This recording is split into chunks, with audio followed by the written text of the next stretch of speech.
Bien, donc bonjour, bienvenue. Je vais commencer par présenter les intervenants de cette table ronde autour de la sortie du livre Le Retour de l'exil, dont un de ses premiers auteurs, Miguel Benassayag.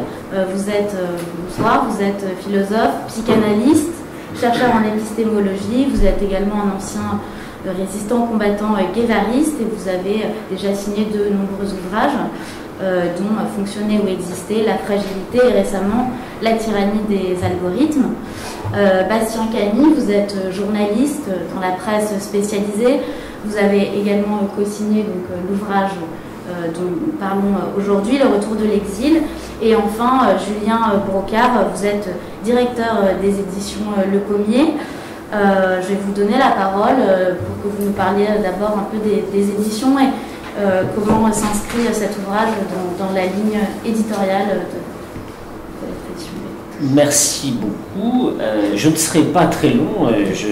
Je ne parle que parce que mes auteurs m'ont fait l'amitié de me demander de parler et de présenter la maison d'édition dont j'ai la charge. Je les remercie pour cela et je les remercie évidemment du livre qu'ils ont bien voulu nous donner. Il se trouve que Miguel, vous n'êtes pas un inconnu pour nous puisque vous avez déjà signé 2 ouvrages aux éditions du Pommier. D'abord La singularité du vivant en 2017 et Fonctionner ou exister dont vous parliez en 2018, et c'est donc là le 3e livre que vous signez pour nous. Et pour ceux qui ont lu le livre ou qui vont le lire, il pourrait y avoir un premier sujet d'étonnement à voir ce livre paraître au Pommier, parce que pour beaucoup de gens, pour le grand public, le Pommier, c'est la maison d'édition de vulgarisation scientifique. Et pourquoi je dis que ça pourrait paraître étonnant? Parce que l'exil dont vous parlez dans Le Retour de l'exil, c'est, me semble-t-il, cet exil qui résulte de notre prétendue maîtrise techno-scientifique sur le monde, dont le paradigme est précisément la science, qui a cette fonction instrumentale sur le monde.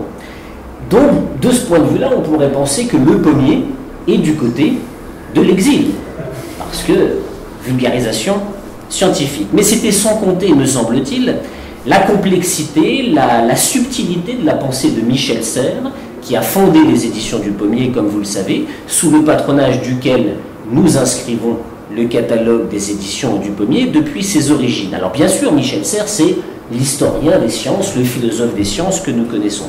Mais est-ce qu'on peut réduire au scientisme sa proposition du contrat naturel, qui était de faire de la terre, de l'autre, du vivant, dans son altérité la plus forte, un sujet de droit? Que penser de cette biogée dont il parlait, ce râle immense qui émane de la terre, la vie, la terre, biogée, dans le livre éponyme Biogée? En fait, je pense que c'est bien parce qu'il y a contenu dans la pensée de Michel Serres et au catalogue du Pommier, et je l'espère de plus en plus au catalogue du Pommier, cette complexité, ce sens commun que vous appelez à refonder, qu'un tel livre, que ce livre, Le Retour de l'exil, avait toute sa place chez nous. D'ailleurs, dans le symbole du Pommier, il me semble qu'il y a à la fois cette image de l'exil et à la fois cette image du sens commun. L'image de l'exil parce que c'est l'arbre de la connaissance qui nous fait chuter par cette maîtrise scientifique, technoscientifique. Et puis c'est également l'arbre porteur de fruits d'or, le jardin des Hespérides. Ces fruits donc, pas plus que vous, Miguel, et vous, Bastien, nous ne souhaitons réduire à la raison de la pure rationalité instrumentale. La raison, pour n'en être pas moins rationnelle, peut aussi devenir déraisonnable. Je crois que c'est un peu le sens de votre livre. Au Pommier aussi, nous espérons contribuer à construire, plus qu'une rationalité sèche, abstraite, un sens, dans le triple sens du mot, en français, signification, sensibilité, orientation. Alors, en tant que directeur du Pommier, je remercie infiniment Miguel et Bastien de nous avoir fait confiance et de nous accompagner dans cette voie. Merci beaucoup. Donc le retour de l'exil est un livre qui interroge, comme vous l'avez dit, la rationalité comme boussole pour s'orienter dans le monde, et votre ouvrage invite à repenser la façon dont cette rationalité s'articule avec ce qui est le concept principal de cet ouvrage, qui est le sens commun, qui est une forme de connaissance qui a été longtemps invisibilisée, et vous inviter à ce qu'on s'en empare à nouveau. J'aimerais du coup dans un premier temps que vous nous expliquiez dans les grandes lignes qu'est-ce que ce sens commun, qu'est-ce que cette connaissance-là dont vous parlez au fil de cet ouvrage. Voilà. Alors, bon, d'abord, moi je voulais déjà remercier la librairie Gros Calan dans le 8e arrondissement qui nous accueille gentiment. Vous remercier vous aussi. Et pour les éditions du Pommier, j'avais quelque chose à dire. C'est-à-dire, au fait, il me semble que les catalogues du Pommier, effectivement, sous un tout petit peu, disons, les regards, l'élan de Michel Serres, a toujours été dans cette ligne dans laquelle la vulgarisation ne veut pas dire au rabais. Ça ne veut pas dire science au rabais, oraison au rabais. Ça veut dire quand même créer justement ce que nous appelons de nos voeux, créer ce tissu vivant entre les citoyens, la citoyenne du sens commun et les experts. Pour nous, sincèrement, effectivement, après il y a vulgarisation, divulgation, éducation, il y a différents niveaux. Mais dans tous les cas, pour nous, c'est un défi fondamental pour notre époque, pour notre démocratie aujourd'hui, parce que sans ce tissu qui va de l'homme et de la femme, du sens commun, pour dire comme ça, c'est-à-dire l'homme et la femme qui est, sinon défini le sens commun comme les champs de l'expérience. J'ai cette expérience, j'ai vu ça. Ça ne se discute pas. Quelqu'un vit ça, il vit ça. Voilà, personne ne se trompe de ce qu'il sent. Et nous, moi personnellement, je suis un chercheur qui ça fait très longtemps qui travaille pour essayer de montrer à la suite de Varela et tous les neurophysiologistes avec lesquels je me suis formé que les sens ne nous trompent jamais. Dans une sorte d'élan anti-platonicien, n'est-ce pas? C'est-à-dire, nos sens ne nous trompent jamais. Et d'un point de vue, juste une petite parenthèse neurophysiologique, même quand un patient produit un délire, une hallucination, dans son câblage, pour dire comme ça, cérébral, c'est normal qu'il produise ça. C'est-à-dire qu'il produit par rapport à ce qu'il ressent. Donc l'expérience et les sens ne nous trompent jamais. La question c'est qu'à côté de ça, il y a effectivement la société ou les sociétés savantes, c'est-à-dire les gens qui travaillent les concepts, qui font la recherche scientifique, n'est-ce pas? Et le problème c'est que nous sommes toujours menacés par la tentation tyrannique de Platon de la République, n'est-ce pas? Quand il va dire des lois, pardon, quand il va dire la République des philosophes, dans lesquels le philosophe roi, parce qu'il sait penser bien, il pense le bien, et les autres n'ont qu'à suivre. Et ça, on l'a vu en France, pardon, cette tentation, on l'a vu en France se développer très fortement avec un groupe de brillantes personnes qui s'appelaient les groupes des 10, qui étaient formés il y a une trentaine d'années, choses comme ça, dans lesquels il y avait Edgar Morin, ni plus ni moins, grand parmi les grands, Jean Petitot, un des plus grands épistémologues français, mais Michel Rocard et d'autres. Qu'est-ce qu'ils disaient ces groupes de 10? À un moment donné, il va dire, zut, la complexité technologique de l'économie, de la climatologie, de la sanitaire, démographique, la complexité est telle qu'ils disent au nom de quoi les gens vont voter. Alors ils disent les votants, les citoyens lambda, ne savent rien. Alors ce qu'il faut, c'est que des scientifiques honnêtes, alors là c'était en Paris, parce que ça veut dire quoi scientifique honnête, un scientifique vacciné, je ne sais pas. Alors, eux, ils doivent orienter.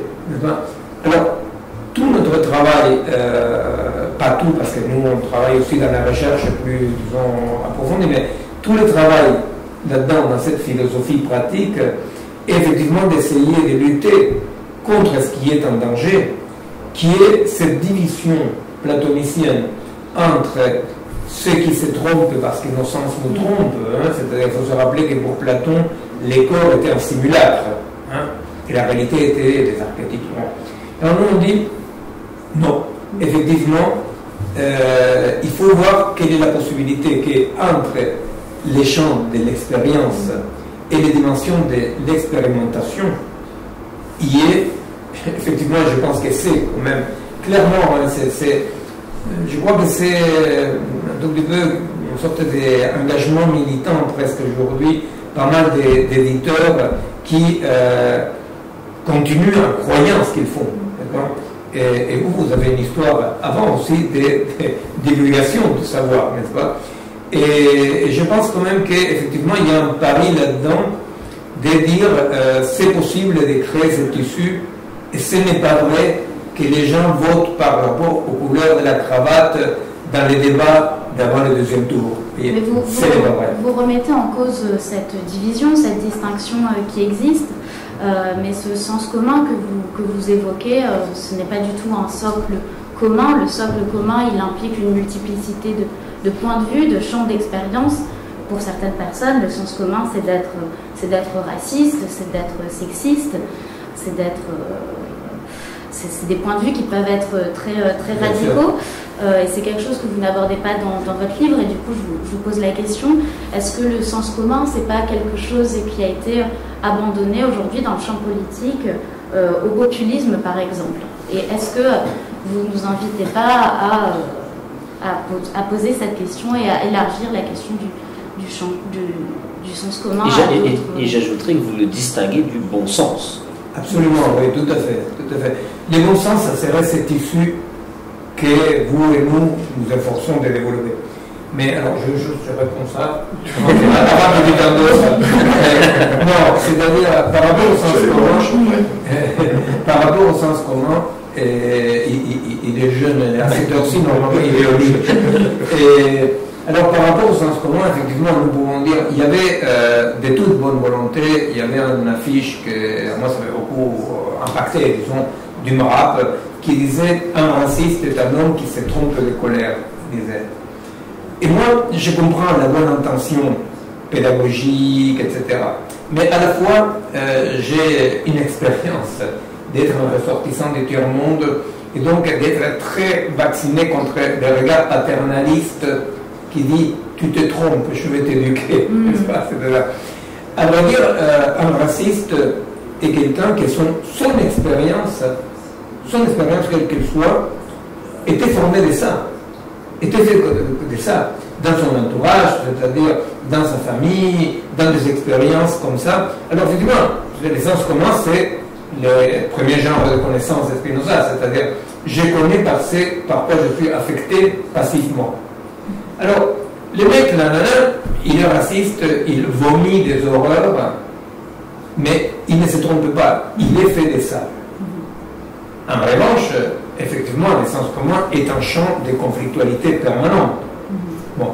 Alors, celui qui est aussi solidaire dans le sens commun, aussi il est solidaire parce qu'il a, je sais pas, pris les biberons, solidarité, parce qu'il est respect. La question, c'est comment on peut passer au-delà du premier genre de connaissance, au-delà du sens commun, dans la construction de ce bon sens. Et ça, effectivement, on peut dire que autant un théoricien du raciste est un ennemi clair et net, un sexiste, un homophobe est un ennemi, et là, effectivement, autant la personne du sens commun est la personne qui se reçoit plein de la gueule sans avoir compris d'où ça venait les coups. Bon. Parce que, comme écrivait Sartre, on est responsable de ce qu'elle n'a pas choisi. L'homme, la femme du sens commun, n'a pas choisi. C'est son expérience. La question, c'est qu'en tant que société, ce n'est pas une responsabilité individuelle, c'est une responsabilité sociale. En tant que société, on doit tout faire pour que les gens ne restent pas au niveau du sens commun. Juste un mot, parce que ça me semble être une grande actualité, les populismes qu'aujourd'hui on voit avec les complotismes, avec tout ce truc-là, c'est quand même effectivement quelque chose qui, pour un tas de raisons de la crise mondiale, économique, politique, se développe partout. Et bien, l'évolutionnisme est ce mensonge assez terrible qui fait croire que ces dirigeants-là parlent depuis le ventre du sens commun. Vous voyez, c'est-à-dire, je parle depuis votre ventre. Non? Et c'est pour ça que ça déteste la tête, ça déteste les idées, ça déteste le débat. Mais le populisme et les dirigeants populistes est toujours un menteur, est toujours un ignoble menteur, parce qu'il dit, moi je suis celui qui théorise votre ventre. Et non, c'est-à-dire les populismes, effectivement, c'est très très dangereux, c'est brosser la bête dans le sens du poil, et à moyen ou court terme, c'est toujours effectivement la violence. Bastien, peut-être que vous pouvez poursuivre et expliquer un petit peu comment ce sens commun s'articule avec la rationalité. Est-ce que c'est quelque chose que vous opposez et de quelle façon les deux peuvent s'articuler parce que c'est ce que vous invitez à faire, de repenser l'articulation entre les deux sans forcément les opposer.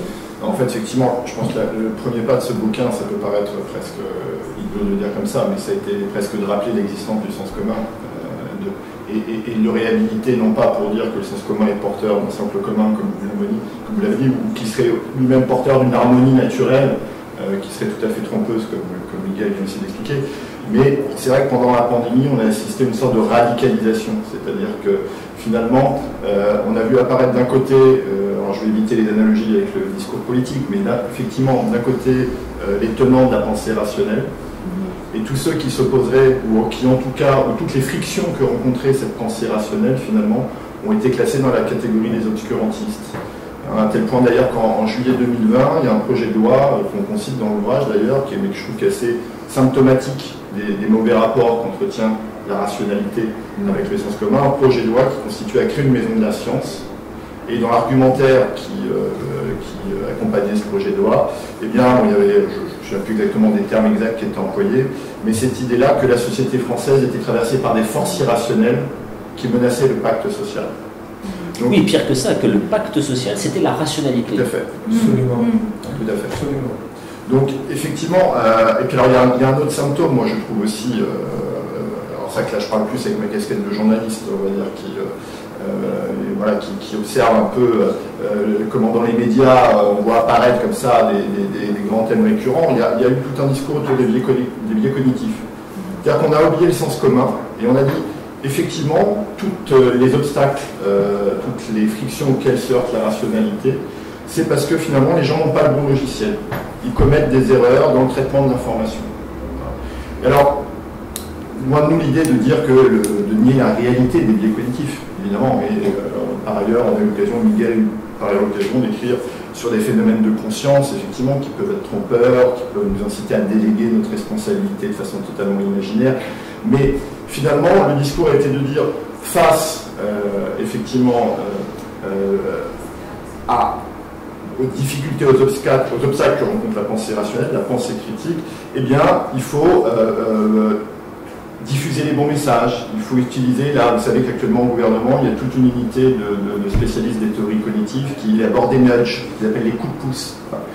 Et donc, selon nous, aujourd'hui, toute cette tension aujourd'hui entre d'un côté la pensée rationnelle et de l'autre côté ce que le pouvoir, ou en tout cas, pas que le pouvoir aussi, mais aussi dans la bouche de certains scientifiques, assimile à une forme d'irrationalité, eh bien, selon nous, ça c'est davantage la conséquence d'un affaiblissement justement du sens commun. Et d'où l'urgence de réarticuler la pensée rationnelle avec cet ensemble qui est un ensemble disparate, composite, contradictoire, qui mêle à la fois des croyances, qui mêle à la fois des images, qui mêle et qui n'est à aucun moment ordonnable par la pensée critique. Et cet affaiblissement du sens commun, vous l'imputez à plusieurs choses, pour c'est quelque chose qui s'est fait progressivement au fil de l'histoire, mais c'est quelque chose que vous imputez aussi beaucoup à l'émergence et à la toute-puissance aujourd'hui de ce qu'on peut appeler la raison algorithmique, l'intelligence artificielle. Est-ce que vous pouvez un petit peu nous expliquer pourquoi l'intelligence artificielle affaiblit tant le sens commun? Alors, de façon rapide, pour faire ces éléments historiques, nous pouvons dire qu'effectivement, l'Occident, la culture à laquelle nous appartenons, effectivement, a fait une utilisation, comme vous disiez tout à l'heure, déraisonnable de la raison. Une utilisation déraisonnable, c'est-à-dire que le rationalisme n'est pas la raison. Le rationalisme, c'est la croyance dans la raison. De la même façon que le scientisme n'est pas la science, c'est la croyance dans la science. Bon. Alors, à vrai dire, ces paris de la rationalité, qui est un pari noble, optimiste, kantien, etc., on comprend le bon de Kant, tout ce qu'il voulait dans son pari sur la raison, c'est que les humains arrêtent de se taper sur la gueule, de s'exterminer. Et alors, il appelle à l'état de majorité de l'humanité dans lequel on serait rationnel. Bon. Les 20e siècle sont des glas du pari de la rationalité. Le peuple de la raison, les mêmes de Kant, a abouti à Auschwitz. Et la science américaine aboutit à Hiroshima et Nagasaki. Alors vraiment, et le socialisme rationaliste qui allait planifier aboutit au goulag. Alors, sincèrement, tout était prêt pour qu'on devienne animiste,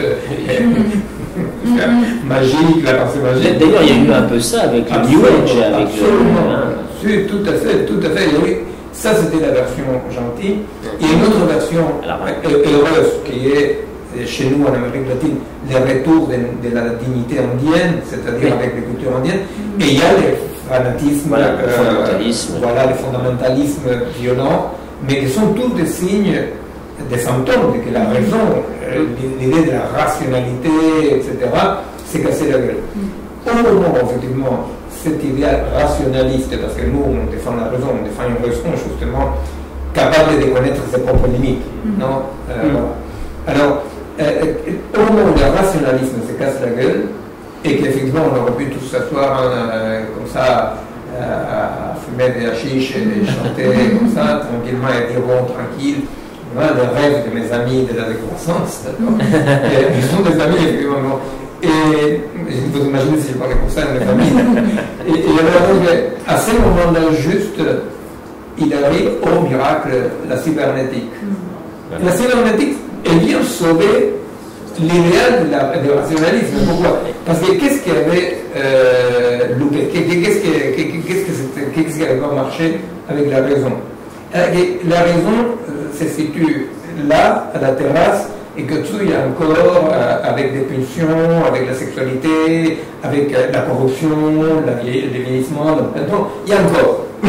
Et la machine à calculer, fantastique, la machine à calculer n'a pas de corps. La machine à calculer n'a pas de corps. Donc pas de pulsions. Et prétend imiter l'organisme d'ailleurs. Oui, il est vraiment en l'améliorant. En l'améliorant. C'est-à-dire que sont tous les rêves nauséabonds des transhumanistes, n'est-ce pas, la mort de la mort, etc. Pas seulement il prétend les limiter, mais il est en train de les formater. Voilà. Il est formaté. Alors, à vrai dire, il y a eu une sorte de phénix renaissance du rationalisme dédié à la machine calculante. Et bon, effectivement, la machine calculante, moi là-dessus je suis fidèle à votre maison d'édition par rapport à Michel Serres, c'est-à-dire je ne suis pas technophobe, je pense qu'on ne peut pas regarder le futur avec un rétroviseur. Mais je ne suis pas non plus technophile ébloui.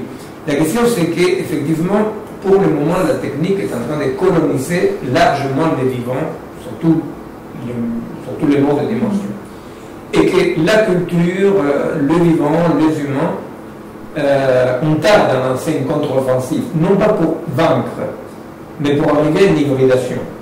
C'est-à-dire que ce qu'il faudrait, c'est effectivement arriver à une hybridation dans laquelle on soit capable d'utiliser la technique, non pas en étant nous des segments de la technique, mais dans une sorte d'hybridation écosystème, technique, donc juste la rationalité aujourd'hui matérialisée par les machines calculantes, c'est une sorte de matérialisation de la croyance rationaliste outrance.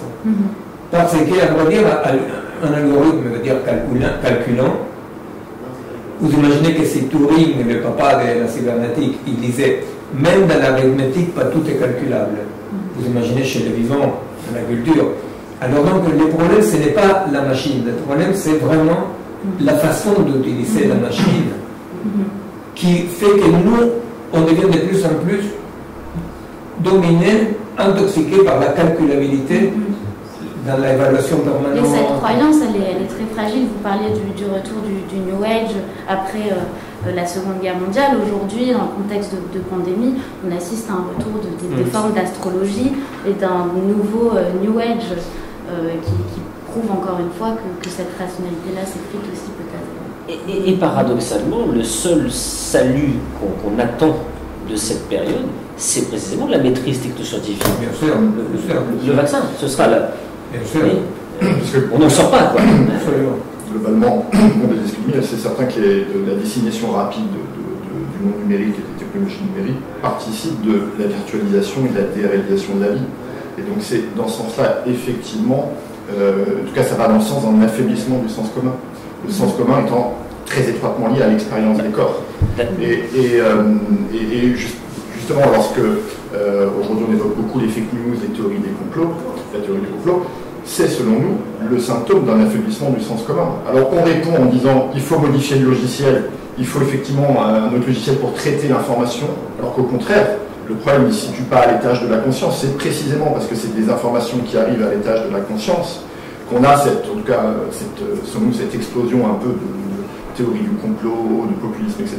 Et précisément parce qu'on manque d'expérience des corps, on manque de cette expérience du vécu par cette déréalisation croissante, cette virtualisation croissante des liens. Et est-ce que la virtualisation, j'ai l'impression que vous opposez quand même le corps à la digitalisation, mais est-ce que ce corps, cette virtualisation, elle n'amène pas à la création d'un nouveau corps, de corps cyborg et de nouvelles expériences du corps, même et à travers la technologie qui vient à travers des formes de prothèses, des nouvelles expériences corporelles qui sont amenées par l'écran, par des objets?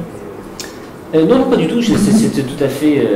Je me semble que la question est une vraie question, mais ce que je voulais dire, et ça on est dans le même thème, c'est que pour vous, ce qu'il y a de plus symptomatique dans cette crise, c'est pas en soi la gravité de la crise sanitaire qui fait des morts, mais c'est cette déréalisation, le fait qu'on s'est rendu compte, et d'ailleurs on vit cette expérience-là malheureusement à distance avec les gens, on est en train malheureusement de contribuer à illustrer ce qui nous manque dans cette crise, qui est précisément l'expérience du corps. Et on se l'a bien vu en étant confiné chez soi devant un ordinateur, qu'il nous manquait encore quelque chose alors qu'on avait la communication, qu'on avait le lien possible. Alors est-ce que malgré tout ça veut dire, c'est la porte ouverte à des formes nouvelles de rapport au corps? Oui, par rapport à ça, j'ai publié chez Pommier un livre qui fait un gros travail des années, la singularité du vivant, c'était un pari qu'a fait Pommier. Et au fait, le problème c'est effectivement, moi je ne suis pas quelqu'un qui pense contre la technique. Je comprends qu'effectivement, la meilleure chose qui pourrait arriver, c'est une hybridation avec des mécanismes de régulation. Mais il faut faire attention parce qu'il y a tous les fantasmes très réactionnaires, transhumanistes, qui confondent une médecine de la réparation que d'utiliser, pour mettre l'exemple de la médecine, qui veut mettre au service de la réparation toute la technologie. Imaginez-vous, vraiment, c'est-à-dire, je serais religieux, je ne sais pas, je prierais pour que les méthodes ARN fonctionnent, vous voyez, parce que derrière toute la technologie ARN pour les vaccins, il y a les cancers, il y a la myopathie, vous imaginez. Alors moi, j'ai pris pour que ça fonctionne. Oui, et puis nos corps sont augmentés déjà depuis très longtemps. On a des vêtements, on a des lunettes. Si, mais ça c'est la réparation. Et ce qu'ils appellent augmentation. Ah ben c'est pas, voilà. C'est pas ce que eux appellent augmentation. Voilà. Oui. Mais là, on est presque de l'ordre de l'utopie. Oui. Pour eux, la question est de savoir et de trancher, est-ce qu'il y a solution de continuité entre des améliorations comme on en a toujours connu par le passé, ou est-ce qu'il y aura une rupture franche d'avec la condition humaine comme Absolument. La nouvelle singularité, oui, ce qu'ils appellent la nouvelle singularité. Aujourd'hui, la théorie dominante de tous les chers collègues, comme on dit, est la théorie, l'action, pour dire presque, non, de la continuité de la nature. C'est-à-dire qu'entre les vivants et la machine, la seule différence qu'on reconnaît aujourd'hui est quantitative. Donc il n'y a pas justement ce que vous dites, il n'y a pas cette altérité. Alors le problème c'est que le monde algorithmique est un monde sans altérité. Un monde sans altérité.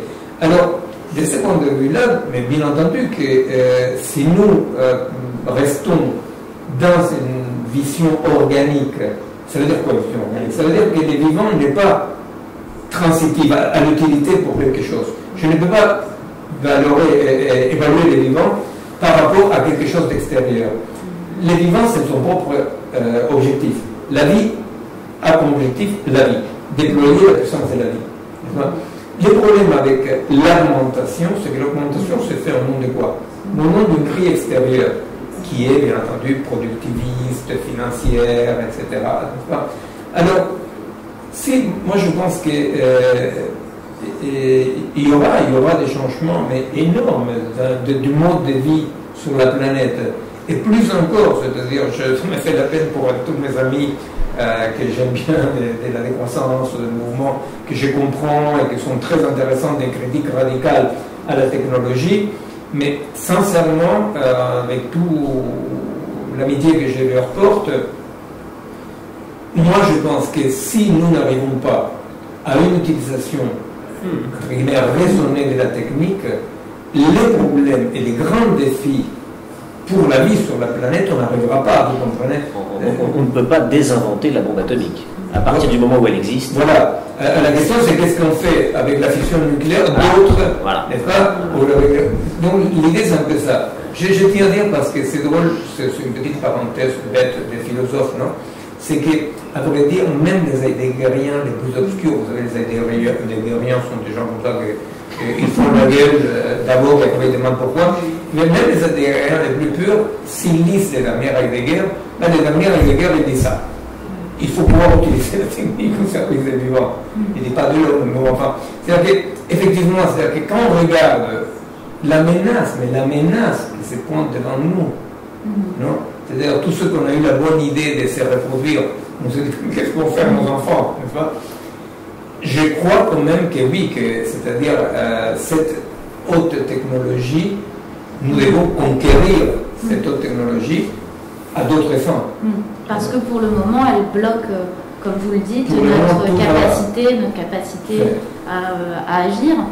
Et vous parlez, il y a un paragraphe ou un chapitre qui est consacré au toucher, à l'expérience du toucher. J'aimerais bien que voilà, la raison algorithmique bloque notre capacité à agir, mais le sens commun serait une solution pour heurter une autre vision du sens commun, c'est-à-dire, je ne serais pas une vision populiste de dire les bons sauvages, les bons analphabètes, la bonne brute. Et dans quelle mesure le sens commun permet de reprendre possession de son pouvoir, de sa capacité à agir? Non, c'est vraiment pas le sens commun. C'est tissu à créer, du bon sens, c'est les tissus à créer entre le sens commun et la pensée critique. C'est-à-dire qu'il ne s'agit pas de revendiquer les sens communs, parce que les sens communs, c'est comme disait tout à l'heure, pourquoi j'ai revendiqué les sens communs?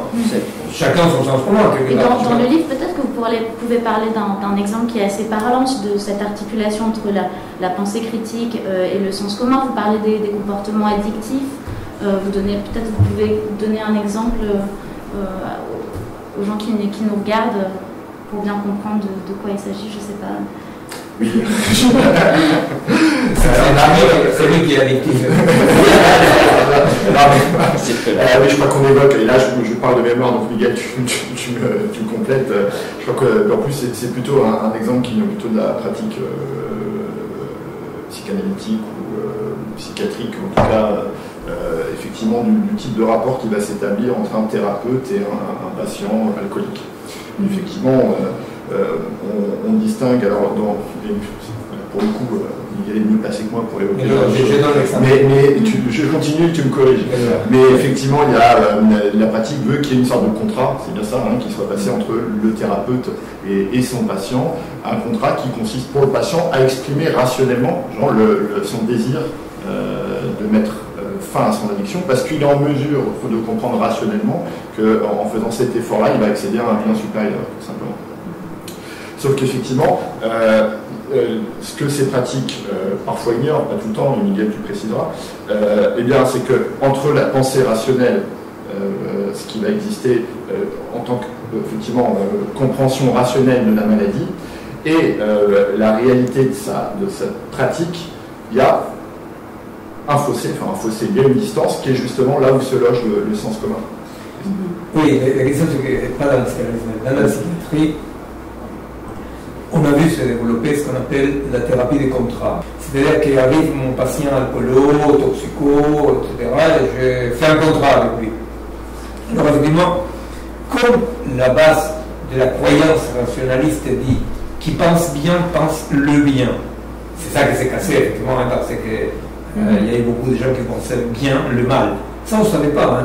Hein. Kant ne pouvait pas penser qu'on pouvait penser bien le mal. C'est pas le projet des Lumières. Voilà. Absolument. Qui pense bien, pense le bien. Là, on sait qu'il pense bien peut penser n'importe quoi.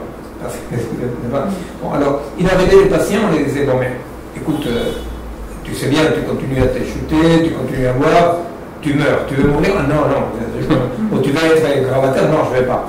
Donc, honnêtement, la personne, avec la terrasse, pour dire comme ça, donc séparée de son vécu, dit oui et signe un contrat. Et après, bon, les contrats ne marchent jamais, ne marchent absolument jamais. Et sinon, parce que c'est un peu une idée de mettre une sorte de surmoi artificiel, un peu panoptique, c'est un peu une idée comme ça. Enfin. Or, à vrai dire, pourquoi quelqu'un se chute, pourquoi quelqu'un a un problème d'alcoolisme? C'est son rapport au monde, c'est-à-dire que l'alcoolisme n'est pas comme une carie, qu'on va chez le dentiste, on s'en débarrasse de la carie. C'est un rapport au monde, un rapport à son corps, un rapport comme il sent, etc. Donc, c'est là où se situe, non pas le sens commun revendiqué, mais tenir compte du sens commun comme expérience pour qu'il n'y ait pas d'un côté des sachants, de l'autre côté l'idiot qui vit, mais c'est tissu qui permet, en tenant compte de l'expérience, produire des savoirs qui ne tournent pas le dos à l'expérience. Il faut savoir quand même, nous sommes encore dans une société qui dit les sens se trompent, notre vécu nous trompe, et c'est important de dire non, l'alcoolique n'est pas quelqu'un, il faut encore, non, qui se trompe ou se trompe pas. Donc, quand il dit je vais arrêter de boire, c'est vrai, mais après il y a le corps. Et alors, la question c'est que cette fameuse unité qu'on veut. Ça fait longtemps qu'on dit qu'il faut trouver cette unité, et nous on va au-delà de la psychosomatique. La psychosomatique encore c'est une vision séparée, non, qui articule deux. Nous on dit qu'il n'y a pas deux articulés. Il y a une unité qui est en train de s'affaiblir, parce que plus on affaiblit ces bons sens, ces tissus, plus on affaiblit et les sens communs et la pensée critique. C'est-à-dire que, c'est vrai ce que disait Bastien tout à l'heure, c'est-à-dire qu'aujourd'hui, c'est quand même incroyable que comment un ministre peut dire à la radio ceux qui ne savent rien, ils la ferment, ceux qui ne sont pas des épidémiologues la ferment. D'abord, mais alors donc, en 2022, personne ne devrait aller voter parce que qu'est-ce qu'on sait sur la macroéconomie, sur les nanotechnologies?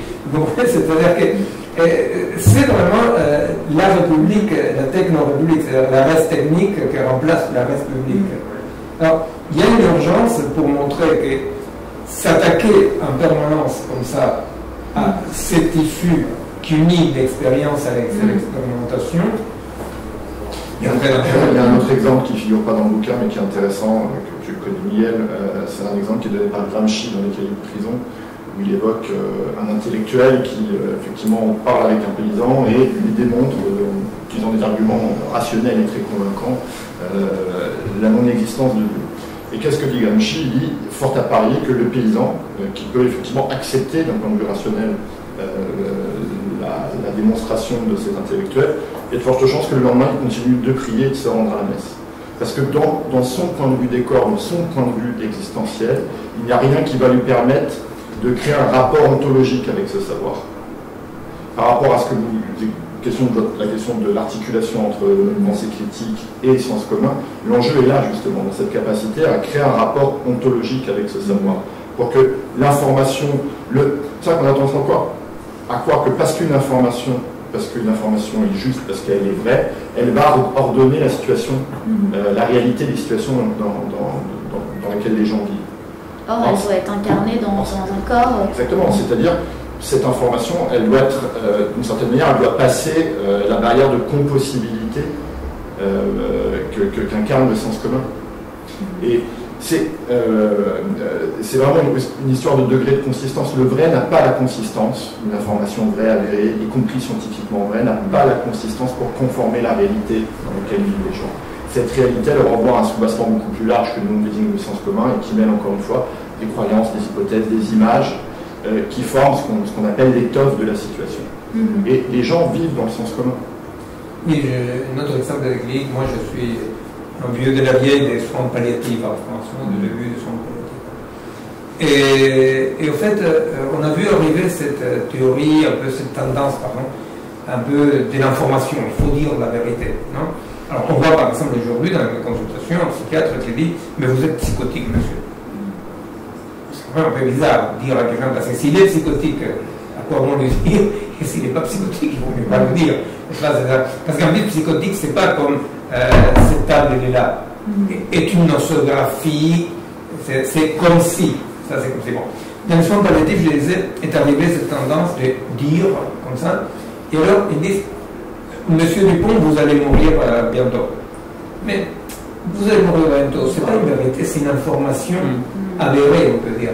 La vérité est un axe de gravité dynamique. C'est-à-dire que peut-être M. Dupont, justement pour pouvoir affronter la vérité de ces moments, a besoin d'éclipser cette information. Et il y a une confusion entre information avérée et vérité. La vérité est situationnelle. C'est tout le sens de la poésie ou de la peinture ou de l'imaginaire. Mais absolument. Absolument, et tout à fait. Et c'est d'ailleurs la limite également de la prétention panoptique du big data. Mais absolument. Tout à fait. Les big data, une fois encore, bon, je me suis d'exemple de médecine. Non, mais c'est vrai que les diagnostics faits par big data, par une langue de données. Vous imaginez, vous êtes là, il arrive l'information, des millions et des millions d'informations comparées d'Australie, d'Afrique du Sud, et vous dites au patient, bon voilà, tel est le diagnostic, tel est le traitement. Mais ça, c'est pas un diagnostic. Parce qu'un diagnostic, c'est une situation dans laquelle l'information avérée est, comme on dit, nécessaire mais pas suffisante. Et nécessaire mais pas suffisante. Et c'est là où il y a les gestes artistiques, effectivement. Le geste artistique et les affects et les émotions. Absolument. Et la thèse que vous défendez à travers cet ouvrage m'a fait penser aussi dans le champ politique à l'idée et à ce que défend Frédéric Lordon, par exemple, au retour des affects et des émotions qui doivent être prises en compte dans le champ politique, et que l'argument pur, le fait pur, ne suffit pas à convaincre, et que c'est comment les affects et les émotions retournent les individus qui les orientent en fait. Et c'est quelque chose qui pendant très longtemps a été ignoré. Et quand je parle voilà, de cet échec des faits ou des qu'on peut appeler voilà, objectifs, on pourrait aussi parler du réchauffement climatique, qui est une question aussi qui est un petit peu latente voilà, dans votre ouvrage, qui est que depuis les années 70 ou 90, depuis des années, on sait que on court à notre perte, mais on ne fait rien en fait. Et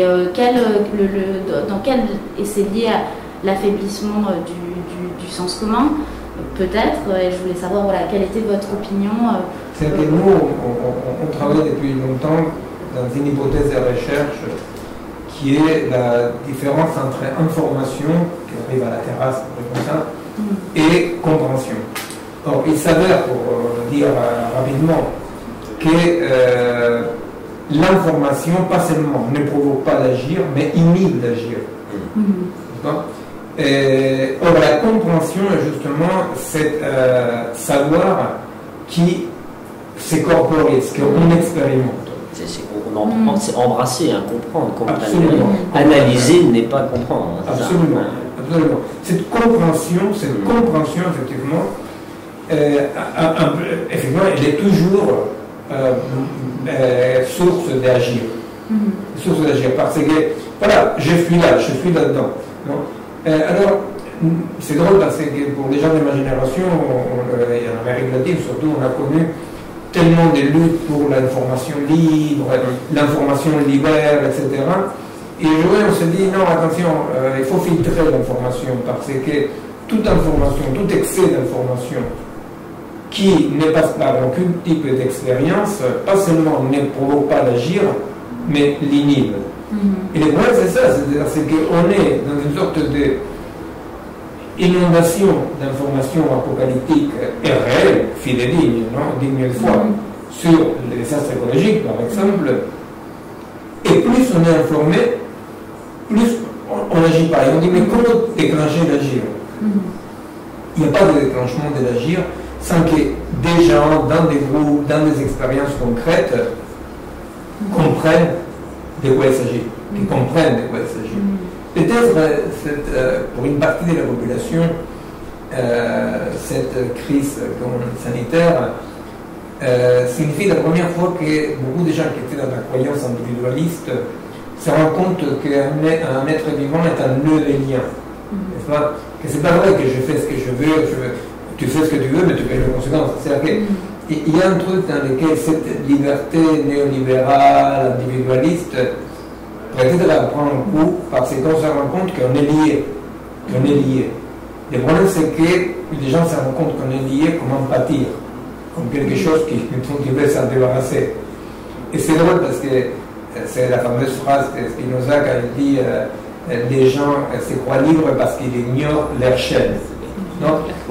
Et alors, le progressisme dirait qu'il faut casser les chaînes. Non, la vérité, c'est ce qu'il faut, c'est une fois qu'on comprend ces chaînes, les chaînes deviennent des liens, n'est-ce pas? Et des liens qui nous permettent d'agir.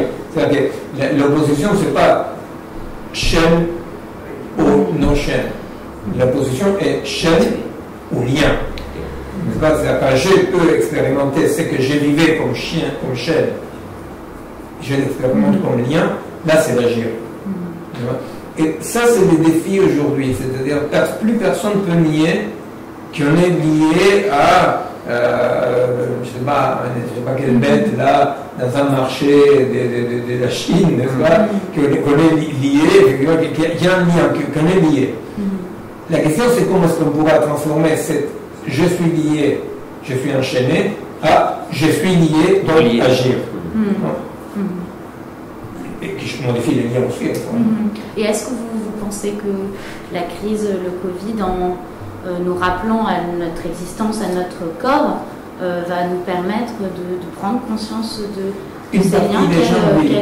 Une partie des gens, oui, mais il faut s'aider pour ça. Il faut s'aider parce que là, c'est une expérience de vie, mais une expérience unique à la fois. Pas tout le monde peut regarder comme ça l'horizon menaçant en face, comme ça. Alors, pour qu'une information devienne une compréhension, il faut des liens aussi. Il faut aider, il faut s'entraider. C'est-à-dire, je ne pense pas que tout seul, isolé derrière son écran, quelqu'un tout à coup il dit « Ah ben merde, mais je suis lié au monde, quelle joie !» C'est-à-dire qu'il faut quand même des expériences qui nous permettent d'expérimenter que non, c'est pas des chaînes, c'est des liens et il faut les assumer. C'est un lien par nature politique et dialogique alors. Enfin. Absolument. Et pour pouvoir nous encourager à agir aussi, il y a une question qui est abordée dans votre livre, et c'est comment vivre avec la complexité, comment vivre avec le flou, avec la négativité, avec la dépression, qui est quelque chose, et vous dites que ça a été longtemps refoulé, et c'est intéressant d'avoir votre avis là-dessus, votre regard aussi de psychanalyste, et vous de journaliste, sur comment gérer cette négativité-là et cette dépression qui est extrêmement présente. Et voilà. Oui, parce que vous dites en plus que dans les sociétés traditionnelles, c'était intégré au mythe, la négativité. Alors que nous l'avons chassé. Le mythe du progrès. On n'a pas fini, je pense, de faire le bilan des conséquences de la chute des idéaux de la modernité. On en a parlé un peu avec le progrès, hein, c'est-à-dire que voilà, aujourd'hui, c'est vrai que les gens confondent encore progrès et innovation, hein, mais on évoque dans le bouquin effectivement. Et le progrès survit grâce à l'innovation, enfin, c'est ce que vous disiez tout à l'heure. Oui, le mythe du progrès. Absolument, c'est-à-dire qu'on continue à interpréter effectivement les productions de la technique comme un sens de l'histoire. Voilà, hegelien, voilà, la vision hegelienne. Or aujourd'hui, effectivement, c'est vrai que c'est pas ce qu'on évoque par rapport aux sociétés modernes, paramodernes, c'est que la technique, c'est pas exilé de la culture, la technique intègre, est partie intégrante et organiquement intégrée au cosmovisme. Alors c'est un exemple qu'on ne parle pas dans le bouquin, mais c'est un exemple qui est parfaitement documenté par l'anthropologie. Vous prenez par exemple chez certaines communautés inuites, l'hameçon qui sert à tuer la baleine, en fait incarne le rapport entre, il n'y a pas de séparation entre l'outil et le rapport que ces sociétés ont avec la baleine. Et même la technique en réalité reproduit l'ordre du monde. Il n'y a pas cette autonomisation de la technique dans la seule dimension de l'efficacité du faire. C'est-à-dire que la technique reste liée à l'agir. Donc elle reste liée à une connaissance, à un rapport, elle structure nos rapports au monde.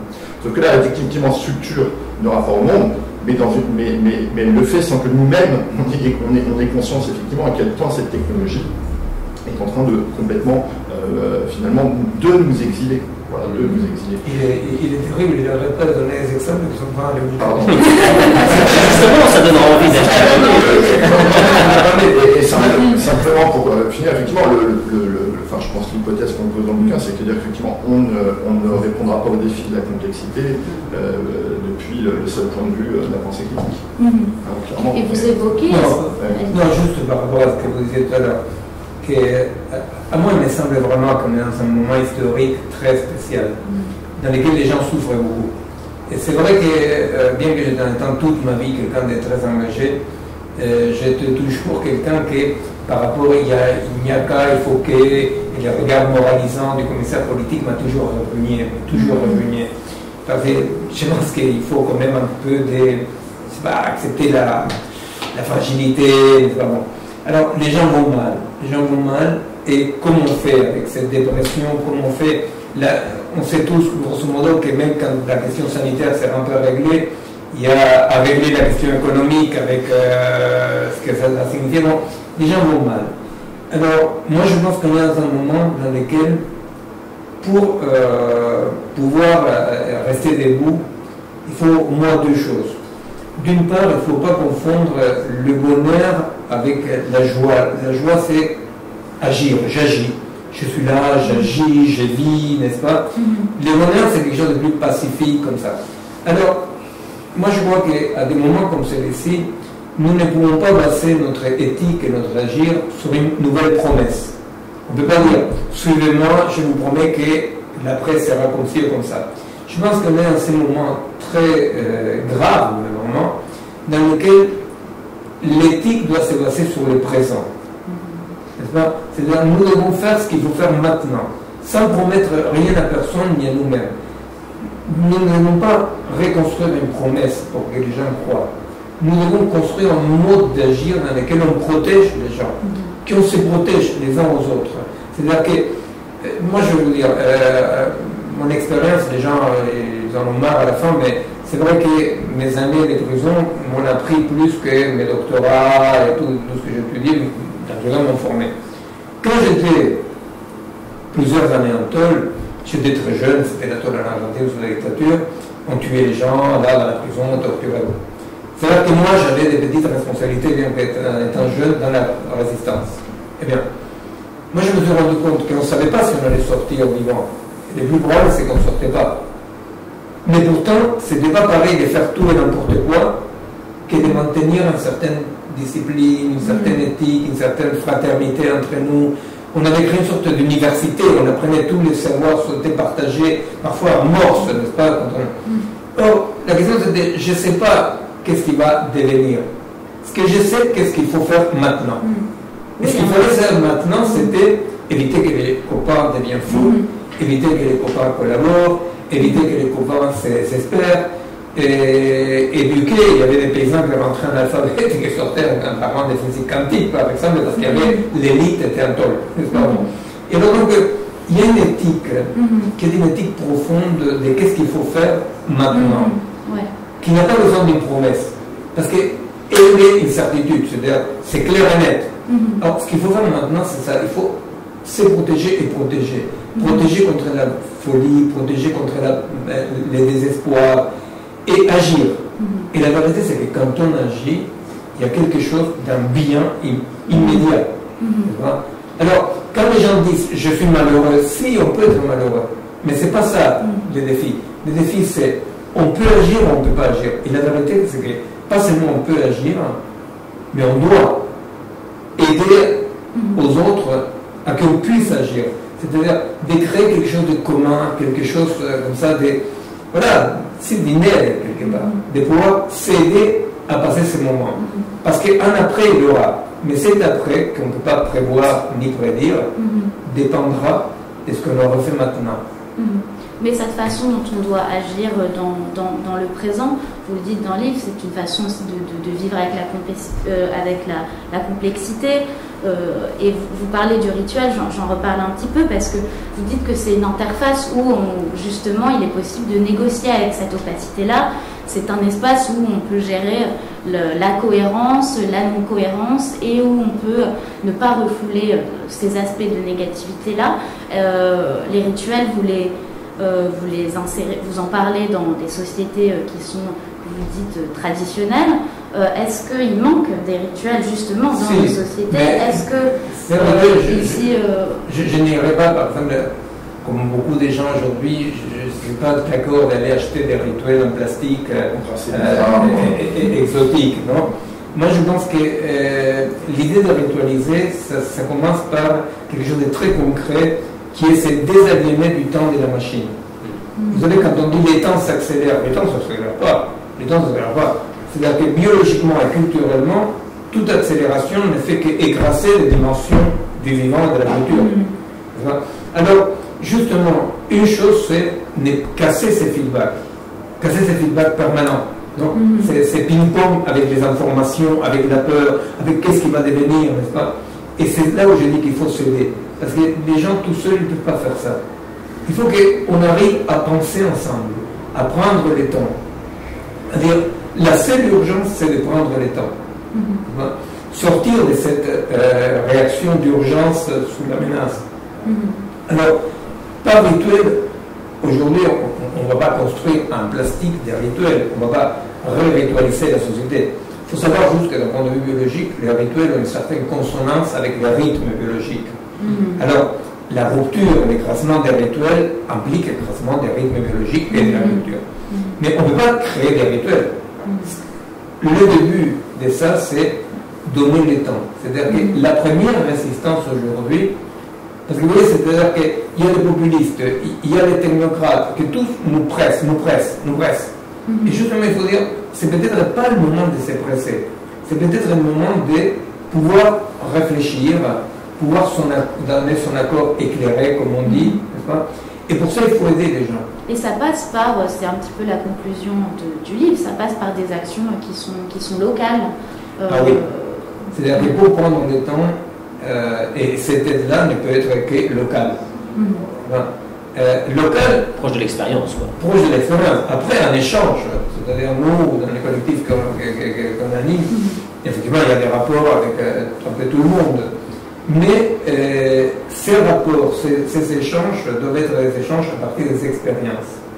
Il faut investir le local, c'est-à-dire c'est juste comme ça pour dire il faut agir local et penser local. Parce que le global n'existe pas. Le global n'existe que comme un élément du local. Je ne trouve pas le global nulle part, parce que sinon ce truc agir local et penser global, ça nous incite encore à déléguer notre puissance d'agir. Et alors oui, il faut investir le local, il faut investir la vie. Et c'est comme ça que le sens commun s'inscrit dans un projet démocratique, malgré la multitude d'expériences liées au sens commun. Peut-être que maintenant on peut prendre des questions. S'il y a des questions. S'il y a des questions. Oui. Ou est-ce qu'on est simplement entre nous? Peut-être on était juste entre nous. Si vous souhaitez donc intervenir, merci de lever la main.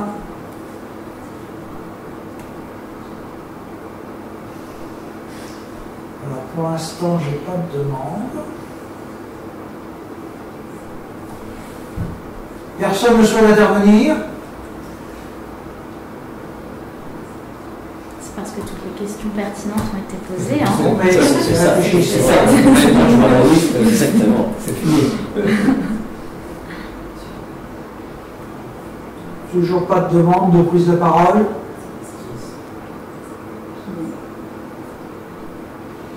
C'est ça la différence. Ça va venir. Quand les gens sont en présence, on les regarde de façon un peu inquisitive et c'est ça obligé. Ouais. Mais là, ils sont cachés derrière la caméra. Mais justement, ça devrait les désinhiber. Non, ça nous fait réfléchir et en plus on est timide. De Ana González. Non, faut pas être Ana González, portate bien y hacer una pregunta. Bueno, es que todo esto me hace pensar mucho, me fait beaucoup réfléchir parce qu'effectivement, moi j'ai toujours, je pense, en fait je suis aussi le collectif malgré tout, et c'est vrai que j'ai toujours opéré cette division dont tu parlais, Miguel, en fait, la raison qui, et les sens qui nous induisent dans l'erreur, voilà. Donc finalement, j'ai toujours adhéré à ce schéma de pensée, donc ça a clarifié qu'on pouvait penser autrement, donc moi ça ouvre des pistes de réflexion. Et je pense que c'est pour ça que ça m'intéresse tant, parce que je m'interroge sur la façon dont j'ai fonctionné jusqu'à présent. Et ce qui est intéressant, c'est que pour illustrer cette idée des sens trompeurs, vous parlez de la caverne de Platon, qui est en fait la première chose qu'on enseigne en philosophie, quoi. Donc c'est vraiment quelque chose qui est à la base de la philo, et c'est pour ça que c'est là que la caverne se reproduit quotidiennement pour les gens. C'est-à-dire qu'on fait que les gens doutent. D'abord, merci beaucoup à González, parce que comme je suis un texte susceptible, j'aime bien qu'on soit d'accord. Non, non, la caverne se reproduit dans quel sens? C'est-à-dire, vous vous rappelez de la caverne, donc les prisonniers s'échappent et ils voient que le monde de vrai, c'est le monde des idées, et que les corps se trompent et sont un simulacre. Bon, très bien. Alors, ça c'est quotidiennement, on dit aux gens, mais ce que vous ressentez, c'est rien. Fermez-la. Ce que vous ressentez, c'est rien. On éduque aux gens à douter de ce qu'ils sentent, de ce qu'ils vivent. Je vous assure, dans la consultation psy, tout un premier travail, c'est d'aider à la personne à savoir ce qu'elle sent, même si c'est un délire. Bah, oui, c'est comme ça. Oui, tu sens, tu délires, oui, ça existe, de certaine façon, ça existe. Mais sans parler de tous les gens qui ont vécu des vexations, des attaques, des abus sexuels, des violences, et qu'on leur fait douter. C'est incroyable comment ça marche très très vite. On peut faire douter à quelqu'un de ce qu'il a vécu, même quand il a vécu. On le voit maintenant avec toute la parole que s'y libère, comme il y a beaucoup de femmes qui était arrivé à un point dans lequel, mais est-ce que c'est vrai ou pas ce que j'ai vécu, n'est-ce pas? Et c'est très facile, hein, c'est-à-dire suffit un adulte un peu pervers pour... surtout que ça remonte à loin. Ça remonte à loin, est-ce que c'était comme ça ou pas comme ça? Alors, on voit bien comment c'est fondamental, c'est émancipateur de dire non, tu ne te trompes pas, ce que tu as vécu, tu l'as vécu. Après, il faut élaborer avant de dire ce que tu as vécu. Mais c'est un moment fondamental. C'est ça la caverne au quotidien. La caverne au quotidien, c'est mais ça c'est ton corps, non, on va voir qu'est-ce qui se passe dans la terrasse. Non, et non, c'est-à-dire, effectivement, c'est très... Alors, c'est pour ça que c'est la prise en compte centrale du sens commun sans populisme. C'est-à-dire, prendre en compte ton expérience, mais ton expérience, c'est pas la vérité. Ton expérience, c'est non pas une vérité, parce que ça, c'est vrai, le relativisme. L'expérience, c'est ce que tu as vécu. C'est ce qui fait monde. C'est livré du vrai. C'est ce que tu as vécu. Mais comment créer là-dessus? C'est là peut-être que s'il fallait créer de l'opposition, on va créer de l'opposition, mais c'est là qu'on peut s'interroger. Comment ne pas s'arrêter?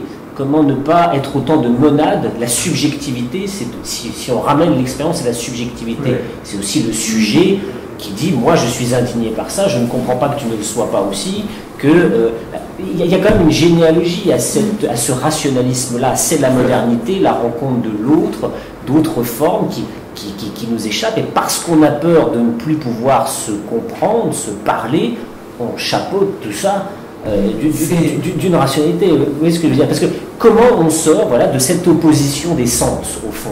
Je pense que le problème, c'est qu'on a construit cette opposition. On a tellement délégitimé ce que les gens expérimentaient que finalement, effectivement, la seule chose qui reste, soit la bagarre, soit se soumettre à une idée claire de direction. Or, voilà, si nous pouvons cliniquement, dans une clinique sociale et individuelle, n'est-ce pas, reconstruire, n'est-ce pas, ces tissus intermédiaires. Effectivement, je peux comprendre, quand même, c'est pas, en certaine façon, c'est pas sorcier quelque part. Je peux comprendre qu'est-ce que je ressens. D'accord, je ressens ça. C'est-à-dire, tout à coup, je me fâche contre ma fille. Je me fâche. Oui, je me fâche. Je suis très fâché. Bon, d'accord, je me suis fâché. Oh, voilà, je suis fâché. Mais mis à part ça, je suis un papa. Mis à part ça, je suis un citoyen. Vous comprenez? C'est-à-dire que c'est très dangereux, cette dichotomie, parce que justement, cette dichotomie a créé soit une élite qui se revendique de la pure pensée, mais c'est pas vrai, et les autres qui, effectivement, ils ne peuvent que croire, donc on condamne les gens à ne croire qu'à leur vécu. Alors, quand on dit oui, les sens communs existent, il faut tenir compte des sens communs. C'est justement pour que les sens communs puissent s'articuler avec la pensée critique. Mais dire aux gens ce que tu ressens, ce n'est pas vrai, c'est d'une violence terrible. Et même, c'est-à-dire, quelqu'un est un raciste, un homophobe, dit, oui, ce que tu ressens, tu le ressens comme ça. Ici, c'est interdit. On ne règle pas le problème en lui disant tu as tort de penser comme ça. Voilà, tu es responsable de ce que tu n'as pas choisi, alors tu n'avances pas trop parce qu'on va se défendre.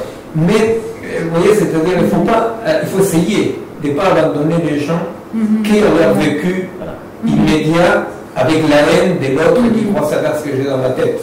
C'est ça. Je crois qu'on a une autre question. Tout à fait. Et là, si vous pouvez rallumer votre micro, vous pouvez intervenir.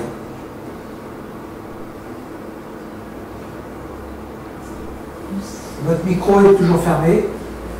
Oui. Voilà, c'est bon. Bonsoir. Bonsoir. Bonsoir Miguel. Bonsoir. Écoute, d'abord je suis ravi d'être tout peu voir.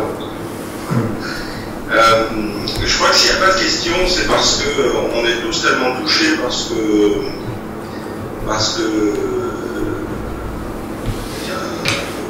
nous apportait et qu'il faut un temps de reconstruction. Un petit temps de reconstruction et c'est pas évident de le dire et de l'échanger. Moi, dans tout ce que vous avez présenté avec Fabien, c'est ça? Bastien. avec Bastien. Absolument tout me parle très très fortement à la fois dans ma vie et puis dans mon métier que j'exerce dans le sport.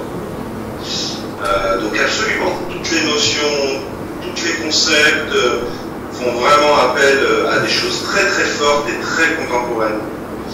Je vais essayer d'en citer quelques-unes. Tu parles de temporalité. Donc, dans le monde du sport et du sport de haut niveau, on est soumis à des temporalités très fortes. Et l'une des plus prégnantes, c'est celle des Jeux Olympiques de 2024. Celle des Jeux Olympiques de Tokyo, là, qui vont avoir lieu dans quelques mois, puis celle des Jeux Olympiques de 2024. C'est-à-dire qu'il y a tout un corps de professionnels qui est submergé de tas de missions, d'actions, d'injonctions, de textes, de cadres, de nominations par rapport à cette échéance-là. Et quand tu nous dis qu'il peut y avoir des temporalités qui sont écrasées par les temporalités institutionnelles, les temporalités administratives, les temporalités algorithmiques, c'est vraiment quelque chose qui me parle très très fortement. Et ensuite, quand tu mets en relation l'expérience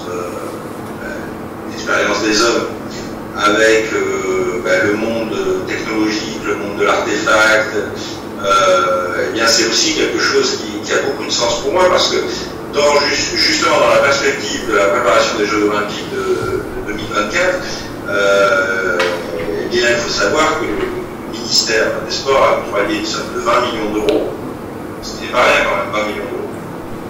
20 millions d'euros pour des projets de recherche de recherche technologique, d'équipements qui ont pour fonction d'aider à la préparation des Jeux Olympiques. Et donc, ces développements technologiques sont très très orientés sur l'algorithme, sur l'artefact, et le maillage, le tissage que vous évoquiez tout à l'heure entre des outils d'analyse technologique, des data, des stratégies big data, des stratégies d'information, des stratégies de diffusion d'information, des stratégies de diffusion d'information scientifique, le champ d'expérience, qui est le champ du corps, c'est-à-dire le champ de l'athlète qui s'entraîne 6 heures, 7 heures par jour, qui éprouve de la fatigue, des difficultés à conjuguer, est un vrai enjeu. Je ne me situerai pas en disant que l'un prend le pas sur l'autre. Je dirais que cette articulation, ce tissage que tu as évoqué, c'est vraiment un monde à construire.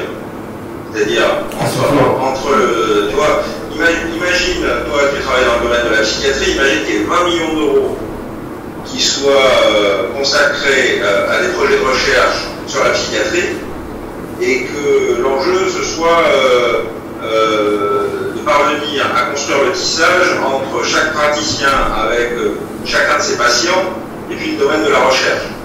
Donc les questions que tu soulèves, les problématiques que tu soulèves sont vraiment aujourd'hui prégnantes, et alors à la fois le paradoxe c'est qu'il n'y a pas de réponse immédiate, c'est-à-dire que quand je t'écoute, je me dis oui, mais oui, c'est ça, et cette interface de conflictualité que vous évoquez, c'est-à-dire cette interface de conflictualité entre la technologie, le big data, la science, les informations scientifiques et le champ d'expérience quotidienne, il n'a pas de réponse, mais je crois que c'est sa nature de ne pas avoir de réponse. Et ce que tu nous apportes nous aide à construire le quotidien de la réponse. Je ne sais pas si c'est à peu près clair ce que... Écoute, d'abord, il y a quelque chose donc de très proche entre la psychiatrie et le sport de haut niveau, parce qu'à la psychiatrie, ils ont donné 200 € pour la recherche. Donc bon, grosso modo, c'est trop. Et encore. Et Non, écoute, moi je pense que les champs de conflictualisation, c'est cette construction d'un tissu qui puisse dépasser l'opposition entre le corps et la technologie. Là, le corps de l'athlète ou le corps du malade et la technologie. Eh bien, ça c'est quand même quelque chose que nous devons la faire une fois encore, si chacun dans son coin, mais il faut quand même se mettre en commun, il faut échanger, il faut créer des noyaux, il faut le faire ensemble parce que sinon, j'imagine que tu vois très bien ce qui se passe, c'est-à-dire que de plus en plus, les corps réels assimilés au corps modélisé, il est détruit. Il est de plus en plus détruit, quoi. C'est-à-dire que les problèmes... Et la norme du corps modélisé nous fait entrer de plus en plus dans son corps modélisé. C'est-à-dire que quand quelqu'un assimile l'idéal, entre guillemets, machinique de la performance, de la rapidité, etc., on colonise les corps, et coloniser les corps, ça signifie de détruire. Moi, j'ai travaillé pendant très longtemps pour comprendre qu'est-ce qui s'est passé dans les rapports entre les machines algorithmiques et le cerveau. Non pas psychologiquement, mais neurophysiologiquement. Ce qui se passe, on le sait bien, c'est-à-dire, c'est le fameux exemple des GPS que j'ai toujours. C'est-à-dire que quelqu'un qui conduit avec un GPS, il ne se perd pas, sauf que les noyaux sous-corticaux qui s'occupent de cartographier les temps et l'espace s'atrophient. N'est-ce pas? C'est-à-dire que donc, je donne cet exemple parce que c'est plus direct, je me rappelle que bon, j'ai travaillé pendant très longtemps pour un bouquin d'ailleurs qui est sorti en France aussi, mais pour essayer de comprendre comment la délégation des fonctions fait que de plus en plus les corps s'affaiblissent. Alors je pense que est-ce que le corps s'affaiblit vraiment? On délègue pour que d'autres espaces se libèrent aussi dans notre corps et dans notre cerveau. Je crois que par exemple l'intelligence artificielle où il y a certaines technologies qui vont me permettre ou nous permettre de ne pas réaliser certaines actions qui ne sont pas essentielles et qui vont du coup me libérer du temps de cerveau disponible pour réfléchir à... Est-ce que ce sont des vases communicants? Oui, c'est compliqué. C'est pas sûr. C'est compliqué. Pourquoi c'est compliqué? D'abord, ça, la délégation des fonctions et le recyclage de sons libérés est une loi de l'évolution biologique permanente. Mais dans la très très longue durée,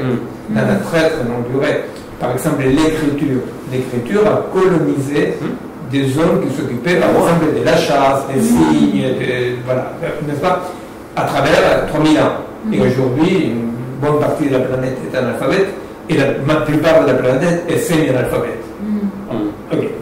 Alors, donc effectivement, cette régulation s'est faite d'une façon contradictoire, conflictuelle, etc. Le problème aujourd'hui, c'est qu'il n'y a pas, ça ne s'opère pas. Ça ne s'opère pas neurophysiologiquement, ça ne s'opère pas cette redistribution avec délégation des fonctions et recyclage de la zone. Le côté recyclage, non, parce que ce n'est pas possible. En 40 années, toutes les fonctions qui sont déléguées à la machine, c'est complètement pas possible. C'est pour ça que j'ai dit, ça me fait la peine parce que j'ai tellement d'amis qui sont technophobes absolument. Ça me fait, je ne veux pas les heurter. Mais sincèrement, c'est-à-dire, le problème, ce n'est pas le recyclage et la délégation, qui sont deux fonctions de la neurophysiologie du cerveau permanente. Le problème, c'est qu'il y a une délégation massive et un recyclage qui ne se fait pas. Tu vois, c'est comme si un tout petit peu, moi j'habite au 6e étage. Ils ont mis un ascenseur. Imagine-toi que moi, donc, je ne bouge plus. Et mes muscles s'atrophient. C'est ridicule. C'est-à-dire, il y a un ascenseur pour les valises, pour les courses, mais à la fin, je continue à bouger, je ne peux pas. Mais avec le cerveau, ce qui est en train de se passer quand on parle de colonisation, c'est pas idéologique, c'est vraiment c'est une description de ce qui est en train de se passer. C'est-à-dire qu'il y a une simplification des circuits. Par exemple, c'est quand même pas rien que si je lis sur un papier, j'emprunte des circuits profonds, de la mémoire profonde. Si je lis sur un écran les mêmes textes, j'emprunte d'autres circuits qui sont de la mémoire de travail, la mémoire immédiate, qui s'effacent. la mémoire. Je vais donc oublier le livre que j'ai lu. Vu que C'est pour ça qu'il faut que vous en preniez. C'est pour ça qu'il faut que j'en prenne. Non, mais donc, effectivement, c'est-à-dire, aujourd'hui, il y a, une fois encore, l'information est là, mais bon, il faut que vous fassiez l'expérience. Mais effectivement, c'est-à-dire, ce que vous dites, moi je suis d'accord avec ça. Je suis d'accord que finalement, toujours il y a eu, je suis d'accord, c'est une évidence neurophysiologique, il y a toujours eu délégation et recyclage des zones cérébrales. Le problème, c'est qu'en 40 années, on a délégué une tas de fonctions, mais il n'y a pas de recyclage. C'est pour ça que, dans le retour de l'exil, comme dans ce qu'on peut écrire ou évoquer dans le séminaire, on considère que les technologies numériques posent des défis qui sont pour une bonne part semblables à ceux que l'écriture et la langue a posé comme défi à l'humanité. Mais une différence majeure est la vitesse à laquelle, effectivement, s'opère cette rencontre et qui menace ce qu'on évoque par ailleurs comme cette interface conflictuelle entre la langue, l'écriture, en l'occurrence, ce qu'on appelle, on ne va pas rentrer, mais pour ceux qui achèteraient la singularité du vivant au pommier, le champ des mixtes et le champ biologique. Entre les deux, il y a cette interface conflictuelle, effectivement, dans lesquelles s'opère cette régulation. Le problème avec les technologies numériques, c'est bien cette interface conflictuelle. Et un des appels aujourd'hui, enfin en tout cas un des enjeux, est de recréer cette interface-là, en tout cas de comment effectivement on active cette interface-là, par des pratiques subversives, par un imaginaire subversif auquel on appelle aussi dans le retour de l'exil, non pas pour s'opposer à la technique, mais effectivement pour apprendre à cohabiter avec la technique. Mais je vais dire une chose, quelqu'un de ma génération qui a travaillé dans la recherche ou un artiste, et tout à coup acquiert moi j'ai commencé à écrire avec l'Olivetti. Je ne sais pas ce que c'est ça, mais l'Olivetti. Olivetti, c'est ça truc, je vais vous envoyer une photo. Il y avait la petite boule. Ah, mais avant, la petite bulle. Tic, tic, tic, tic. La machine écrite. Tu as vu au musée pour. Moi aussi, et alors, copier-coller, j'imagine que pour les jeunes, pourquoi ça s'appelle copier-coller? Ça s'appelle copier-coller parce qu'il y avait une phrase merdique. Alors donc, qu'est-ce que je faisais? J'ai écrivé sur mon papier, tic, tic, tic, tic, tic, et je l'ai découpé et j'ai collé la phrase à la place. Je suis sûr que mes premiers boutons que Antoine Aspero, les grands Antoine Aspero a eu, c'était sans sudeur larmes, tu vois. Alors, je suis ravi d'avoir un traitement des textes. Mais simplement, je suis... L'éditeur aussi. Mais simplement, si tu es structuré, si quelqu'un est structuré, peut articuler avec la machine. Le problème, c'est qu'il faut voir pour les jeunes générations comment, à travers la pédagogie des compétences, l'évaluation permanente, la délégation, il n'y a même pas de délégation parce que tu vois. Alors, le problème, c'est ça. Le problème, c'est que on néglige la structuration culturelle, mentale, intellectuelle, on la néglige et tout est pour délégation. Alors c'est là où moi je me suis battu une fois dans laquelle je me dis non, le problème c'est pas la technique, le problème c'est comment on se donne la possibilité de structurer la pensée comme pour qu'effectivement quelqu'un qui utilise la technique ne soit pas bouffé par la technique. Peut-être qu'on peut prendre une dernière question. Oui. On a Jérôme qui a levé la main. Jérôme, tu peux ouvrir ton micro et parler.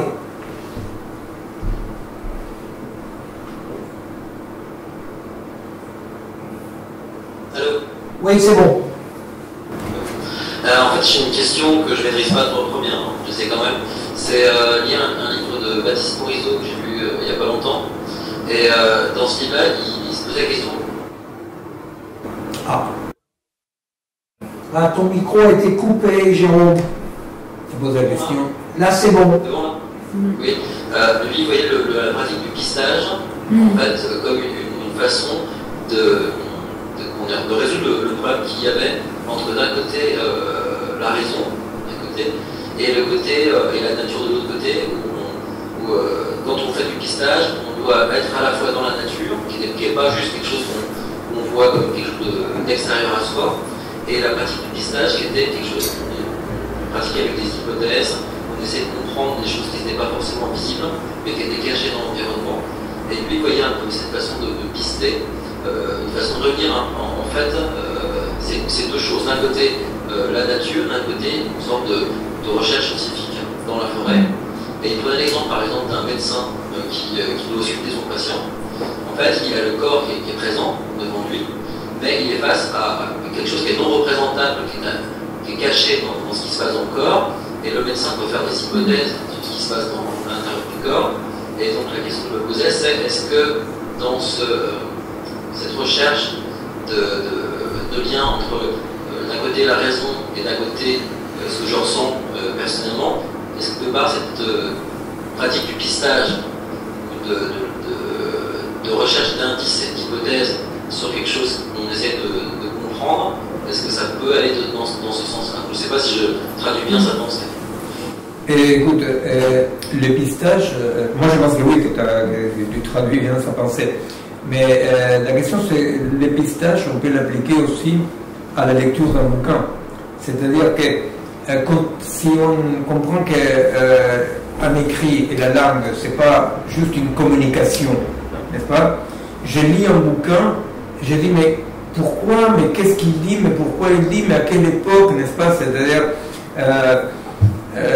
c'est une expérience, C'est-à-dire, moi, il y a quelque temps, j'ai lu, comme ça, tout de suite, pendant longtemps, à la recherche du temps perdu, par exemple, et c'est un bouquin que tu ne peux pas lire en disant quelles sont les informations qu'il me donne.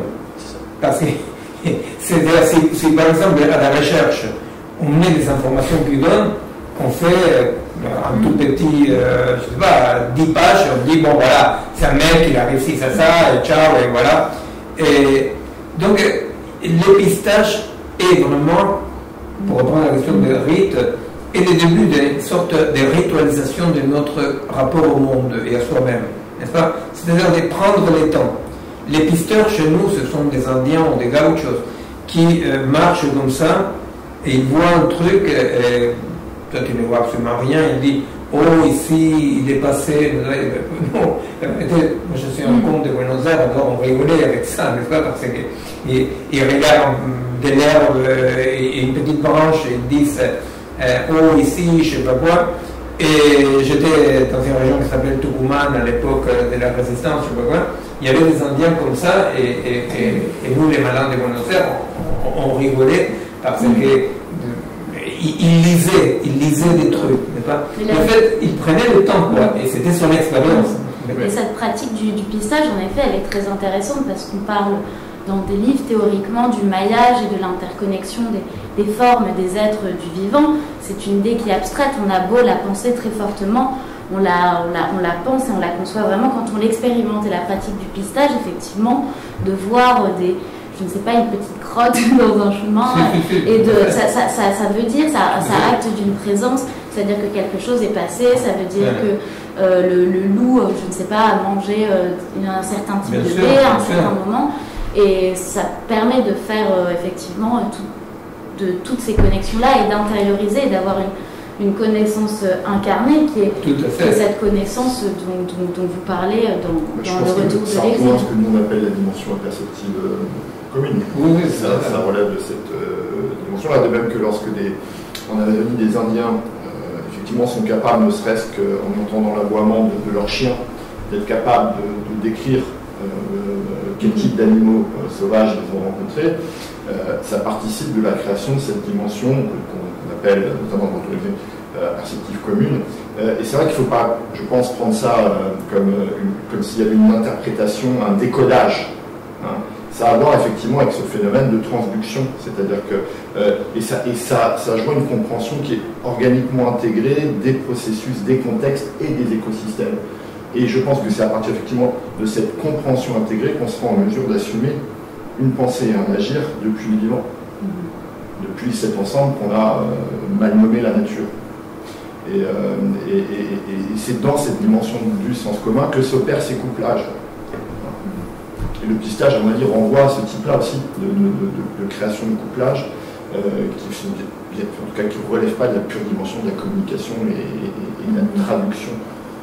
Mais j'en viens aux exemples de l'art. Précisément, l'art cultive en nous les sens qui nous permettent de voir le monde comme un champ de signes, si j'ose dire, alors que notre rationalité nous ramène souvent à un langage autoréférentiel qui s'auto-définit et qui, au fond, est replié sur lui-même. Et même, c'est pour ça qu'on parlait tout à l'heure, Bastien parlait d'un imaginaire subversif. C'est normal que notre époque est d'un imaginaire alternatif, n'est-ce pas? C'est-à-dire comment on peut imaginer un autre mode de vie, un autre rapport au corps, à la nature, n'est-ce pas? C'est un imaginaire, tant qu'il n'émergera pas un imaginaire, parce que c'est dans l'imaginaire que s'établissent les réseaux désirants, n'est-ce pas? Alors tant qu'il n'y a pas un imaginaire alternatif, tant qu'on continue à désirer exactement les modes de vie performants, rapides... L'imaginaire de la publicité qu'on subit, et que tant qu'on sera dans cet imaginaire-là... On peut être absolument au courant de tous les désastres écologiques, du néolibéralisme, on peut être au courant de tout ça, tant qu'on ne peut pas imaginer un autre possible, et cet imaginaire-là, il se fait avec des corps, c'est là le sens commun. C'est-à-dire, cet imaginaire-là, c'est les corps. C'est cette possibilité de faire monde, en fait. Moi, avant de finir, j'avais deux choses à dire. D'abord, s'il y a quelqu'un d'autre parmi les gens qui écoutent qui est d'accord avec nous, si quelqu'un veut nous féliciter, voilà. Et sinon, je voulais vous donner une bonne nouvelle, c'est que peut-être demain soir, samedi 28, prenez bien date, on aura tous les problèmes. Samedi 27, pardon. Samedi 27, peut-être tous nos problèmes seront résolus parce que demain c'est Pessah et peut-être que le Messie va finir par arriver.